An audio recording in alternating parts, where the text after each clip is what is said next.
Hi, இன்னைக்கு நம்ம என்ன பார்க்க போறோம்னா சிடிஎஸ்சி 2024ல இஎம்எஃப் கொஸ்டின் ஒன்று பார்க்க போறோம். 1110 கொஸ்டின். இங்க என்ன சொல்லியிருக்காங்கன்னா 2 நானோ கூலும்ன்ற ஒரு பாயிண்ட் சார்ஜ் வந்துட்டு ஆரிஜின்ல லொக்கேட் ஆயிருக்கு. அதே பாயிண்ட் சார்ஜ் வந்துட்டு இந்த பாயிண்ட்டுக்கு மூவ் ஆகும்போது நம்மளுக்கு பொட்டன்ஷியல் என்ன அப்படின்னு கேட்டிருக்காங்க. ஸோ நம்மளுக்கு வந்துட்டு பொட்டன்ஷியல் ஃபார்முலா என்னன்னா Q divided by 4 π ε0 r.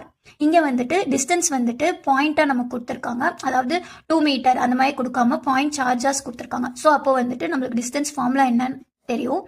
x2 minus x1 the whole square plus y2 minus y1 the whole square plus z2 minus z1 the whole square.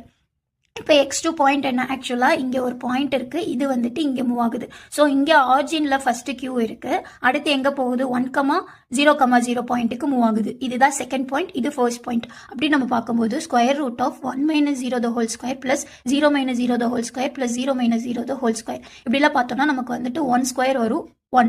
அப்போ டிஸ்டன்ஸ் நம்மளுக்கு என்னது 1 மீட்டர் அப்படின்ட்டு கிடைச்சிருச்சு. இப்போ வந்துட்டு அடுத்து என்ன ஃபார்முலா இருக்கு, 1/4 π ε0. இதோட வேல்யூ என்னன்னா 9 × 10⁻⁹.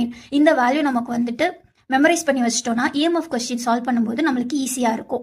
ஓகேவா? இப்போ வந்துட்டு என்னது V = Q டிவைடட் பை 4 π ε0 rன்னு பார்த்தோமா? அப்போ என்ன 1/4 π ε0 × Q டிவைடட் பை r. அப்போ 1/4 π ε0 வேல்யூ என்ன பார்த்தோம், 9 × 10⁻⁹. Qோட வேல்யூ என்ன, 2 நானோ கூலும், 2 × 10⁻⁻9 டிவைட் பை டிஸ்டன்ஸ் என்னது 1. ஸோ வந்துட்டு 10⁻⁹ -9 கேன்சல் ஆயிடுமா? அப்போ நம்மளுக்கு V = என்ன 18 வோல்ட்னு வரும். ஸோ 18 வோல்ட்டுக்கு நியர்பையா நம்மளுக்கு என்ன இருக்கு 17.98 வோல்ட்னு இருக்கா? ஸோ இந்த கொஸ்டினுக்கு கரெக்டான ஆன்சர் ஆப்ஷன் சி. உங்களுக்கு இந்த வீடியோ பிடிச்சிருந்துச்சுன்னா லைக் பண்ணிட்டு நம்மளோட சேனலை சப்ஸ்கிரைப் பண்ணிக்கோங்க. டாடா, பை.